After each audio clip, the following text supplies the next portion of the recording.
Nestlé is one of the biggest companies in the world. A previous video explained how huge the company really is. But one important part of their business needs more attention. That part is bottled water. Nestlé is the largest bottled water company in the world. About 9% of Nestlé's total sales come from water. That may sound small, but for Nestlé it is massive. The company also controls about 11% of the global market. That means more than 1 in every 10 bottles comes from Nestlé. Because of this, the water business deserves a closer look. However, this division is also very controversial. Nestlé's water operations have faced criticism for years. Around the world, Nestlé owns dozens of water brands. In fact, the company manages 49 different bottled water brands. These brands are produced across 30 different countries. Many of these brands are outside North America. People in different regions recognize different brands.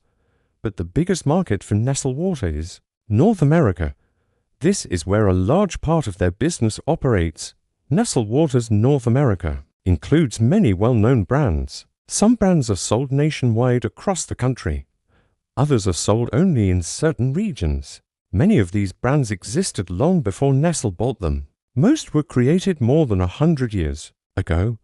Nestlé simply acquired them over the past few decades. After acquiring them, Nestlé expanded their popularity. One of the first major brands they bought was Perrier. Perrier is a sparkling water from France. This brand was already famous before Nestlé bought it. Perrier helped popularize bottled water in the United States. Nestlé acquired Perrier in 1992. Another famous brand is San Pellegrino. This brand comes from Italy. Nestlé acquired San Pellegrino in 1999. Then there is Nestlé Pure Life. Many people assume Nestlé always owned this brand, but it was actually acquired around the year 2000. After buying it, Nestlé changed the name and expanded it. Besides these, there are several regional brands. One example is Arrowhead Water. Arrowhead Water mostly comes from California. Because of that, it is mainly sold in that region. Another regional brand is Ice Mountain. Ice Mountain sources its water from Michigan. People in that region are very familiar with it. Nestlé also owns Poland Spring. Poland Spring water comes from Maine. It is especially popular in the New England region. Another well-known brand is Deer Park. Deer Park sources water from Pennsylvania and Florida. Nestlé also owns several smaller regional brands. These include Azarka, Zephyrhills, and Resource. Each brand is popular in its own local market.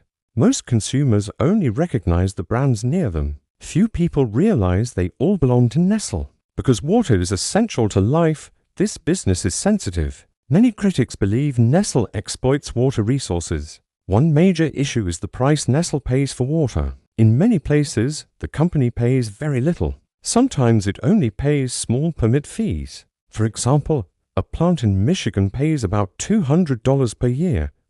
Critics say this is far too cheap. Nestlé then bottles the water and sells it for profit. Of course, the company still has costs. They must pay for land bottling and transportation, but the profit margins can still be huge.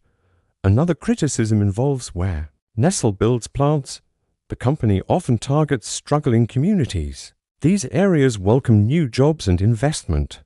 Nestlé uses this opportunity to negotiate favorable deals. Critics argue that this takes advantage of weak economies. Another concern is environmental impact.